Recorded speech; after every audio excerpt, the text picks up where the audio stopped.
Bom, dando continuidade ao nosso curso de mecânica estatística, vamos agora, para a descrição estatística e depois, limite termodinâmico, do segundo sistema que vai ser aqui o paramagneto de dois estados, ok?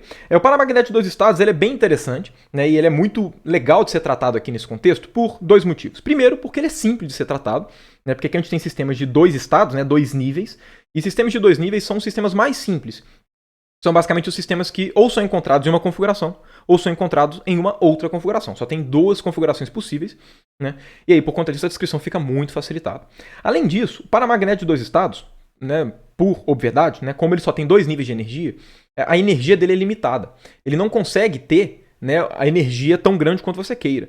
Sempre que você tem sistemas com a energia limitada, vai aparecer uma certa... Vai ter uma certa característica aqui no que diz respeito ao sinal da temperatura, que é muito bizarro, quando a gente tem um contato somente com a termodinâmica que a gente está acostumado no colégio, e aí quando a gente também está no início da faculdade, ok? Como vai ficar claro, vai começar a aparecer aqui temperaturas negativas, que a princípio parecem ser uma coisa muito bizarra, e de fato foge um pouco da noção intuitiva que a gente tem, porém existe um motivo para o qual aparecem essas temperaturas negativas. Elas têm que ser interpretadas da maneira adequada, e é por isso também que eu gostaria de passar aqui com mais calma essa descrição do paramagneto de dois estados, ok?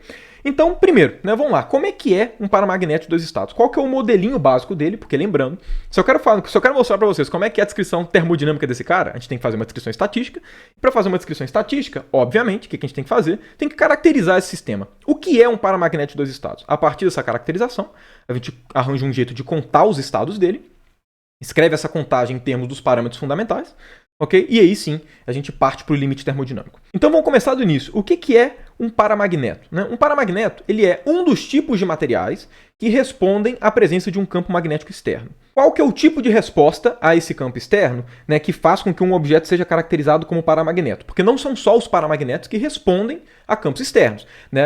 Só como exemplo, a gente tem três aqui que são bem mais cotidianos, que são paramagnetos, diamagnetos e ferromagnetos. Okay? Um paramagneto é um material que, imagina que você tem um material aqui qualquer, que é um paramagneto. Esse cara daqui, se ele é um paramagneto, se você coloca um campo magnético externo, o que vai acabar acontecendo é que esse material daqui ele vai apresentar uma magnetização, ok, a favor do campo. Beleza? Então é isso que vai acontecer. Magnetização vai ser paralela ao campo magnético. Não só paralelo, mas a magnetização é uma função do campo magnético, ok? De forma que, se o campo magnético for igual a zero, a magnetização ela é zero. Isso é um ponto importante de um paramagneto. Por quê? Porque ferromagnetos também se magnetizam a favor do campo magnético, ok? Porém, o ferromagnetismo é um tipo de fenômeno que os materiais que são ferromagnetos eles apresentam uma magnetização residual. Aqui no caso de um paramagneto, não. O paramagneto é assim, você colocou um campo magnético, ele responde à presença de campo magnético, tendendo a se magnetizar naquela direção do campo magnético. Só que se você desliga o campo magnético externo, ele volta a ficar tranquilão na dele. Se você tiver interesse em uma análise um pouco mais completa do que é um paramagneto, uma análise mais completa do que essa somente que eu acabei de falar, certo? Mas também nada tão sofisticado assim, eu te convido a dar uma olhada no meu curso de eletromagnetismo que tem aqui no canal, porque eu fiz uma aula só de materiais magnéticos, ok? Na parte de campos magnéticos da matéria, na verdade, e lá eu comento mais especificamente qual que é a diferença de paramagneto, diamagneto, enfim. Comenta a respeito dessas características, ok? Mas enfim, o paramagneto aqui pra gente vai ser um sistema que se magnetiza na presença de campo magnético a favor do campo magnético, ok? Então beleza, paramagneto aqui, entendemos. Mas o que significa esse paramagneto de dois estados? Que dois estados são esses? A ideia aqui, quando a gente fala paramagneto de dois estados, é a mesma coisa de falar que o material que a gente está analisando ele é um paramagneto que os seus constituintes têm spin meio, ok? Tem spin meio. Isso significa o quê? Significa que a gente pode representar cada um dos N constituintes desse paramagneto, ok? Vamos supor um paramagneto aqui unidimensional, para poder ficar simples, claro, igual o sólido de Einstein. Vai ser um cara que cada um dos seus constituintes vai ter spin meio, e por conta disso o spin pode estar para cima ou para baixo, certo? Pode ser spin positivo ou spin negativo. Então a maneira com que a gente representa um paramagneto de dois estados é com base em um monte de setinha, sendo que cada uma dessas setinhas correspondem ao quê? Correspondem a um dos constituintes. Assim como no sólido de Einstein eu representava cada um como um osciladorzinho harmônico, aqui eu estou representando cada um com uma setinha. Se a setinha para cima, significa que esse cara está com a projeção de spin positiva, e se tiver com setinha para baixo, está com a projeção de spin negativa. Ok? Então aqui a gente tem um conjunto, por exemplo, de N de N constituintes aqui, né? N átomos, por exemplo, N constituintes, né, desse nosso paramagneto, todos eles de spin meio. Como eu comentei com vocês, né, um paramagneto ele responde à presença de campo magnético, né, se magnetizando, né, na direção do campo magnético. Então, o que significa a partir disso? Significa o seguinte, né, imagina que eu não tenho nenhum campo magnético aqui. Se eu não tenho nenhum campo magnético, o esperado é que a magnetização seja igual a zero, porque é um paramagneto. Okay? Então, significa que se não existe campo magnético externo, o que a gente espera? A gente espera que esses spins daqui, né, essas projeções de spin, estejam embaralhadas, tenham mais ou menos a mesma quantidade para baixo e para cima, porque não vai ter nenhuma preferência de magnetização para cima ou para baixo. Obviamente, se tiver mais constituintes com a setinha para cima, o material vai estar magnetizado para cima. Se tiver para baixo, vai estar magnetizado para baixo. Okay? E aí, no caso, a gente espera também que se eu coloco um campo magnético para cima, por exemplo, vai ter uma quantidade maior de paramagnetos para cima, né, direcionados para cima, né, com a projeção de spin positiva do que negativa e vice-versa também. Lembrando que é unidimensional. Então, ou o campo magnético vai estar para cima ou vai estar para baixo. Da mesma forma, essas projeções ou vão estar para cima ou vão estar para baixo. Ok? Então, bom, dado isso daqui, dado que eu fiz esse sisteminha bem simples, né, percebam, é só isso o paramagneto de dois estados. Né, dado essa, por isso que, inclusive, ele é tratado aqui, ele é muito bom de ser tratado nessas aulas aqui de introdução à mecânica estatística. Por quê? Porque ele é um modelo muito simples e já carrega muita informação física interessante. Então, bom, eu vou precisar saber contar os estados desse cara. E eu vou precisar contar os estados desse cara em termos dos parâmetros fundamentais. Ok?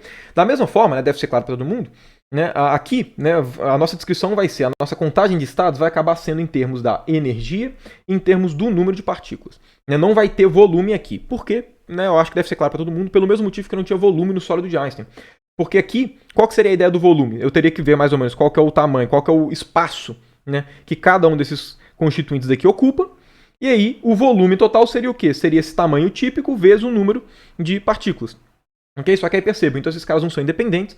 Então, na prática, né, a minha descrição de fato desse sistema não é em termos do volume, né, só em termos da energia do número de partículas, porque o volume no sistema é uma variável independente nesse caso. Né? Então, né, eu preciso saber quantificar esse cara, né, para que a gente consiga fazer o nosso limite termodinâmico e obter a entropia como equação fundamental. Okay? Então, o que eu preciso saber? Eu preciso saber como é quantificado, né? Eu preciso saber a energia desse cara daqui. Okay? A energia desse nosso paramagneto, porque a partir dessa energia desse paramagneto, eu vou fazer uma contagem, né? Para determinada energia e para determinado número de partículas. Quantos estados possuem? E aí a gente faz a descrição. No caso de um paramagneto, né, como a interação dele é com o campo magnético externo, né, obviamente a energia dele vai estar relacionada a como é que vai ser a configuração dele em relação ao campo externo. Então, vamos lá, vamos supor que existe um campo magnético para cá, para cima, ok? Vou fazer a descrição com o campo magnético para cima, mas poderia ser feito também com o campo magnético para baixo, não tem nenhum problema, ok? Aqui estou escolhendo uma direção, mas isso não torna a minha descrição menos geral. Bom, como cada um desses constituintes daqui, né, eles interagem com o campo externo, dado, né, que possuem spin meio, eu posso caracterizar cada um desses constituintes, né, com o momento de dipolo magnético, que eu vou chamar aqui de Mzinho, ok? E no caso, o módulo desse Mzinho vai ter que ser igual para todo mundo, né, só diferindo se vai ser Mzinho positivo para cima ou negativo para baixo, né, mas enfim, ele vai ter que ter o mesmo módulo, por quê? Porque eu estou considerando um paramagneto puro, digamos assim, né, na qual todos os constituintes são iguais, ok? Então, né, significa que cada um desses caras daqui vai possuir um momento de polo magnético que eu vou chamar aqui de M, ok? O vetor M, podendo ser o vetor para cima ou o vetor para baixo, dependendo de como eles estiverem. Dado isso, né, se vocês se lembrarem das suas aulinhas de eletromagnetismo, né, caso não se lembre, né, eu tenho um curso de eletromagnetismo aqui no canal, sempre que a gente tem um momento magnético interagindo com o campo magnético, essa interação define uma energia, ok? Como é que é a energia de cada um desses constituintes? A energia de um constituinte com momento, né, com momento magnético M, eu vou até chamar aqui, ó, a energia, né, de um certo momento, de um certo constituinte aqui com momento magnético M, é dada pelo quê? É dada por menos produto escalar de M com B. O que seria a energia potencial associada aqui? Como essa energia daqui é a energia de um único, né, constituinte desse nosso paramagneto, né, para que a gente possa fazer a contagem e tudo, a gente precisa saber qual que é a energia total, porque a nossa contagem tem que ser feita em relação à energia total desse paramagneto. Então, como é que eu vou fazer essa quantificação? Olha só, esse cara daqui, ele vai ser, ó, vamos lá, se momento magnético e campo magnético estiverem na mesma direção, a energia vai ser menos MB. Então, esse cara daqui vai aparecer quando o momento magnético estiver para cima. E quando o momento magnético estiver para baixo, vai ser mais MB. Ok? Quando o momento magnético estiver para baixo. Então, a energia do meu paramagneto depende de quantos constituintes, né, quantos dos seus constituintes vai estar com o spin positivo para cima ou spin para baixo. Baseado nisso, eu vou definir duas grandezas. Eu vou definir a grandeza N+, e a grandeza n-. O n mais vai ser igual ao quê? Vai ser igual ao número de constituintes, então número de constituintes com o spin para cima. Da mesma forma, né, o nosso n- vai ser o número de constituintes, né, vou até colocar aqui uma linha abaixo, vai ser o número de constituintes que vão ter exatamente o spin para baixo, né, o seu momento magnético direcionado para baixo. Ok? Por obviedade, né, a partir daqui, o que a gente tem? A gente tem que n mais um n- vai ter que ser igual a n. Por quê? Porque a gente tem n constituintes. Se você sabe quantos estão virados para cima, consequentemente, o que falta para completar n vai estar virado para baixo. A partir disso, a gente sabe o quê? A gente sabe que a energia do nosso sistema, ok? A gente sabe que a energia do nosso paramagneto vai ser igual ao quê? Vai ser igual a menos mb, que multiplica n+, mais mb, que multiplica n-, ok? Ou então, colocando aqui em evidência, ok? A nossa energia vai ser mb, então a nossa energia vai ser mb, que multiplica n- mais n+. A partir dessa expressão de energia, né, em conjunto com essa expressão daqui, que eu vou colocar embaixo, a gente já sabe bonitinho, a gente já tem uma distinção clara do que vai ser um macroestado desse nosso sistema e o que vai ser um microestado do sistema. Okay? Um macroestado vai ser definido pelo quê? Vai ser definido pelo número de partículas e, por exemplo, por n+. Né? Poderia ser também n-, né? Não tem problema. Mas, enfim, essas duas grandezas daqui definem o estado macroscópico. Por quê? Porque, macroscopicamente, né, o nosso paramagneto é definido pelo quê? Pelo número de partículas e pela energia. Como essas duas grandezas podem ser quantificadas por esses dois caras, né, significa que saber quem é n+, e saber quem é n define o macroestado. E os microestados vão ser quem? Os microestados vão ser todas as configurações possíveis desses caras, para baixo, para cima, enfim, qualquer combinação desses caras aqui. Então aqui a gente já tem uma distinção muito clara do que é um macro e um microestado para esse nosso sólido, para esse nosso paramagneto de dois estados. Pois bem, dado que nós conhecemos agora a energia e o número de partículas desse nosso sistema, vamos fazer de fato a quantificação, né, dos microestados. Vamos de fato calcular aquele ômega. Okay? Então como é que a gente vai fazer isso? Vamos lá, deixa eu só redesenhar aqui, né, uma representação genérica aqui do nosso paramagneto de dois estados. Qual que vai ser a ideia? A gente tem que calcular aqui o nosso ômega, né, em função da energia e do número de partículas, ok? Que são exatamente as grandezas que definem o macroestado.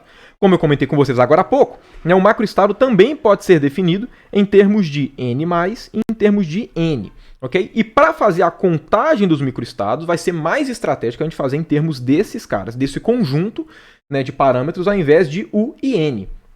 Por quê? Porque o n+, e o n são todos inteiros, né? Você tem um número inteiro de constituintes, né, que vão estar ou para cima ou para baixo, e você também tem um número inteiro de constituintes total do seu sistema. Então é mais fácil fazer a contagem com esses dois caras, e depois a gente, a partir dessas relações, escreve o n+, em termos do n e do u. Okay? Então eu vou fazer a quantificação, né, dos microestados a partir desses caras, porque lembrando, sempre que a gente vai calcular o número de microestados, a gente sempre vai calcular o número de microestados para cada macroestado. Por isso também que é importante a gente determinar o que define um macroestado e o que é um microestado.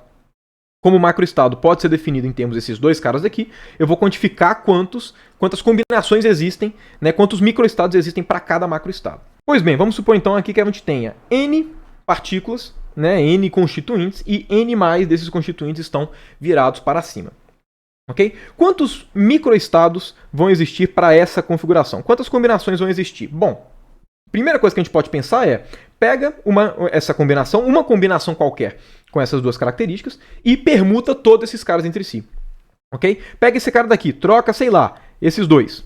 Ó, é um novo microestado com o mesmo macroestado. Tem o mesmo número de partículas, tem o mesmo número de partículas viradas para cima, ok? Mas é uma configuração diferente. Então vai permutando todo mundo, ok? Quantos constituintes a gente tem aqui? A gente tem n constituintes. Então, primeira coisa, vamos permutar os nossos n constituintes aqui do nosso paramagneto, as configurações deles, para que a gente tenha todas as combinações possíveis. Porém, algumas dessas combinações, elas são redundantes. Algumas dessas permutações são redundantes.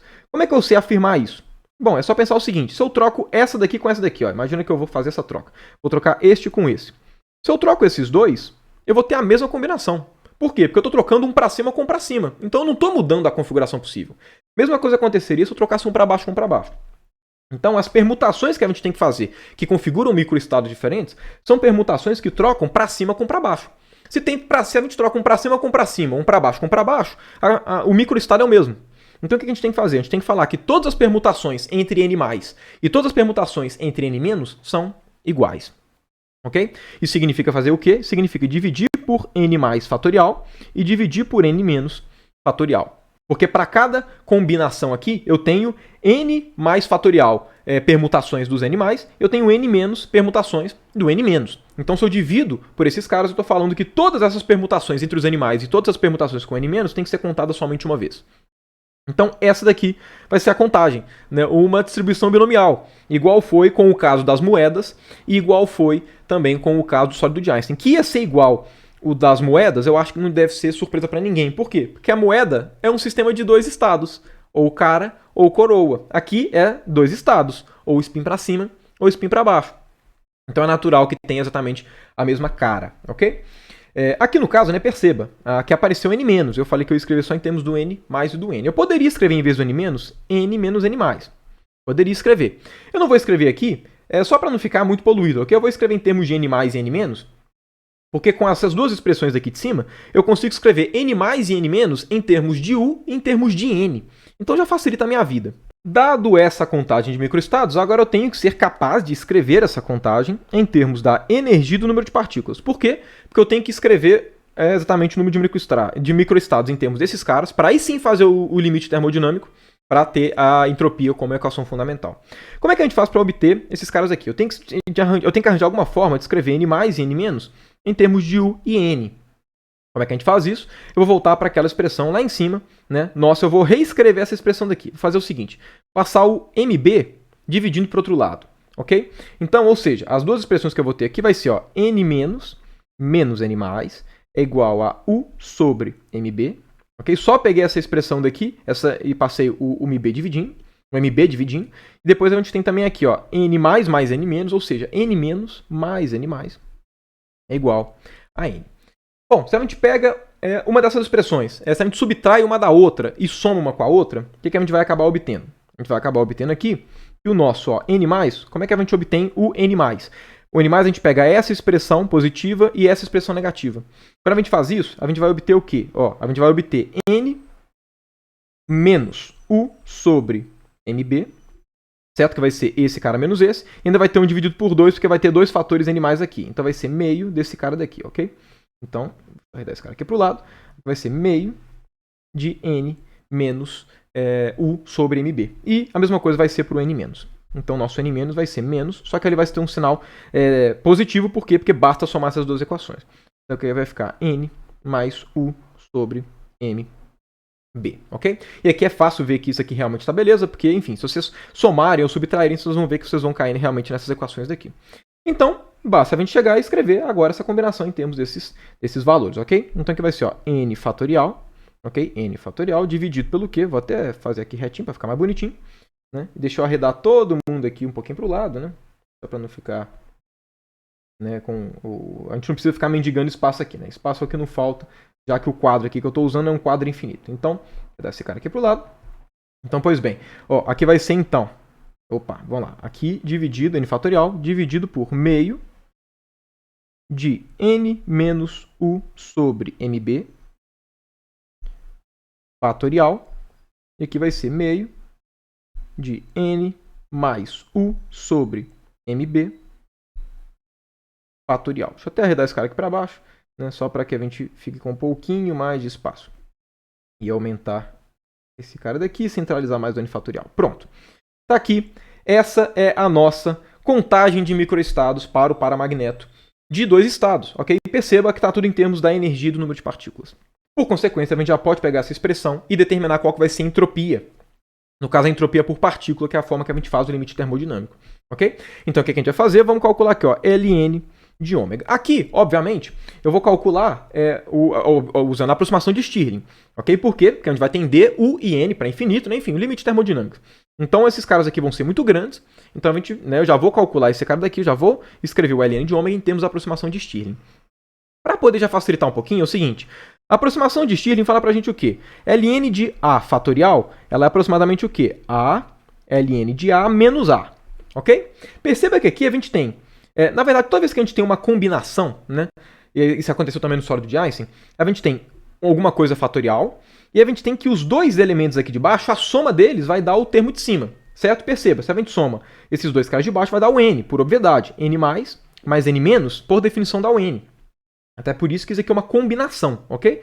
Então, o que eu já vou escrever de uma vez? Olha, imagina que a gente tem isso aqui, olha. ln de A dividido por BC, ok? A fatorial, B fatorial, C fatorial. De forma que B mais C é igual a A, ok? B mais C é igual a A. Se eu for escrever esse cara aqui vai ser igual ao quê? Ó? A ln de A menos A, menos B ln de B mais B, menos C ln de C mais C. Ok? Usei a aproximação de Stirling aqui e o fato de que a ln da razão é a subtração dos ln's. Agora, olha só, aqui aparece B mais C, que é igual a A, menos A, então esses caras aqui cortam. Então, no final de contas, quando a gente tem uma combinação, né, quando a gente tem aqui um arranjo combinatório, eu posso não escrever esse termo a mais da aproximação de Stirling. Basta escrever, por exemplo, n ln de n. Basta escrever esse cara, ln desse cara. Não preciso colocar o menos o argumento que está dentro do fatorial. Ok? Isso aqui já vai facilitar um pouquinho a nossa escrita, né, só para que a gente, né, fique escrevendo menos conta, porque agora realmente o procedimento que a gente tem que fazer é o quê? Vai escrevendo e vai girando a manivela. Aqui não tem muito jeito não, aqui agora é mecânico. Por conta disso, olha só, o nosso ln de ômega vai ser igual ao quê? Vai ser igual a n ln de n. Não vou escrever o menos n, né, pelo que eu acabei de falar. Agora, menos, porque está no denominador. Aqui vai aparecer um meio n menos u sobre mb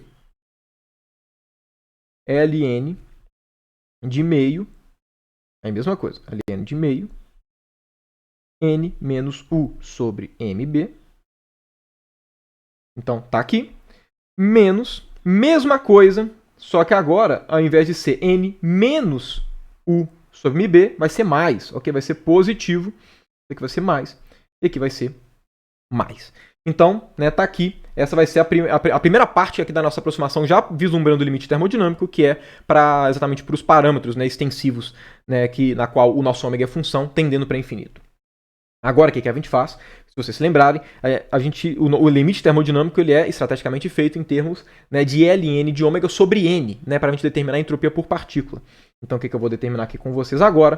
O que eu vou determinar vai ser ln de ômega dividido por n. Ok? Esse cara daqui vai dar o quê? Né? Exatamente para poder fazer aparecer as densidades. Então, o meu objetivo aqui agora é fazer aparecer as densidades todas. Ok? De forma que não vai aparecer mais nenhum parâmetro extensivo aqui, só parâmetros intensivos. Ok? Porque aí a gente garante que o Szinho vai convergir. Então, esse cara daqui vai dar o quê? Vai dar ln de n. Ok? Agora, menos. Vamos lá, abre colchete. Aqui vou até. Vamos lá, abre colchete. Meio. De, aí olha só, como eu coloquei o n dividindo, aqui vai ter um n dividindo, vai ficar 1 menos uzinho sobre mb. Então, essa é a primeira coisa, ok?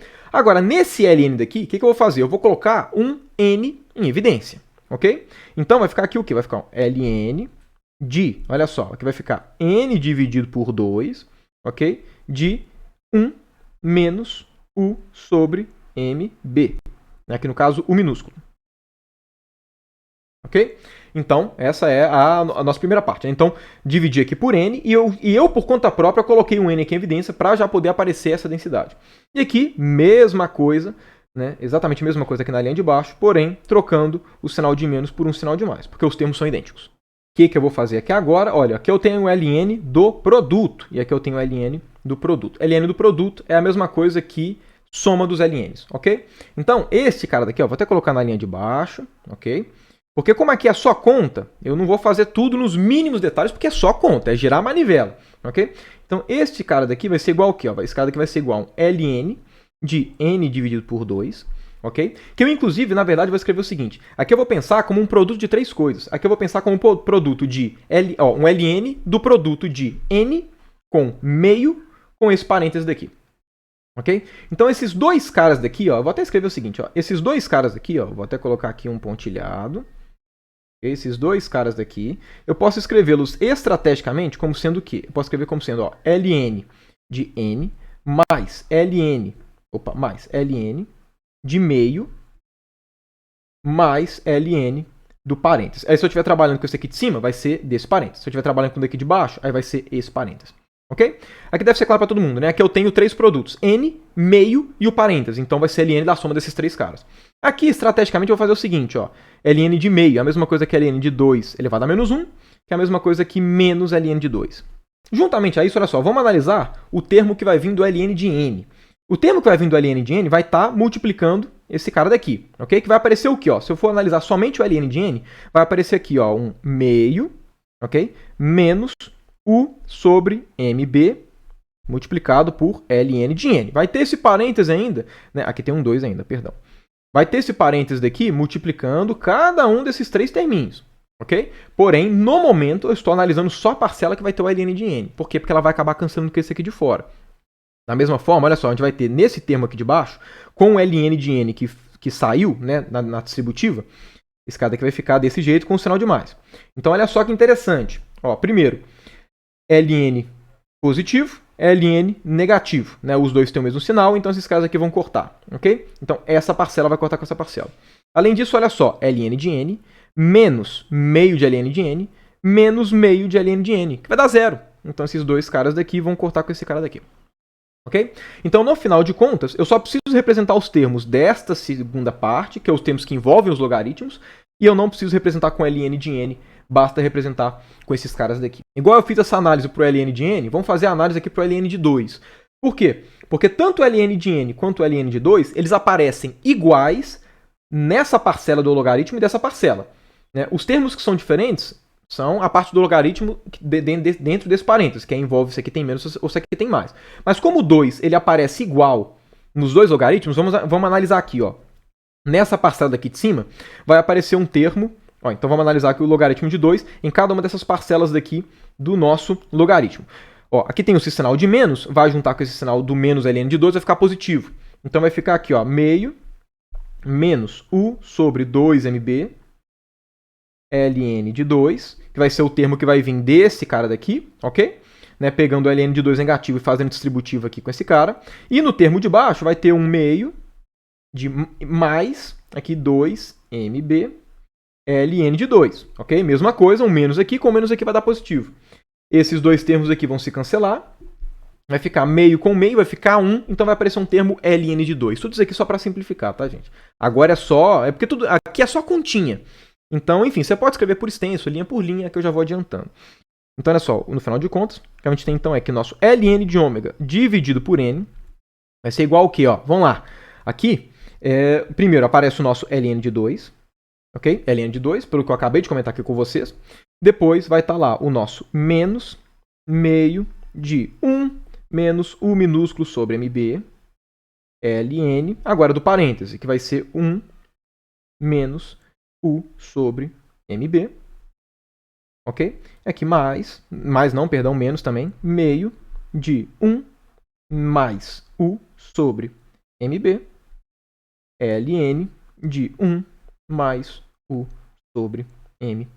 Então, essa expressão daqui vai ser a nossa expressão aqui do ln de ômega dividido por n. E olha só, a gente conseguiu escrever aqui do lado direito da igualdade somente as densidades, não tem nenhum parâmetro extensivo aqui.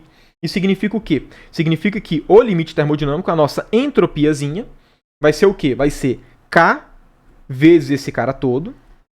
Então a gente multiplica aqui uma constante de Boltzmann, no limite em que todas as grandezas extensivas vão para infinito, U, V e N, mas com as densidades mantendo finitas. Como aqui só aparecem as densidades, então o que a gente acaba de obter? A gente acaba de obter que a entropia do nosso sistema, a nossa entropia por partícula vai ser igual ao quê? Ela vai ser K, constante de Boltzmann, Ln de 2, ok? Menos K dividido por 2 de 1 menos U sobre MB Ln de 1 menos Uzinho sobre MB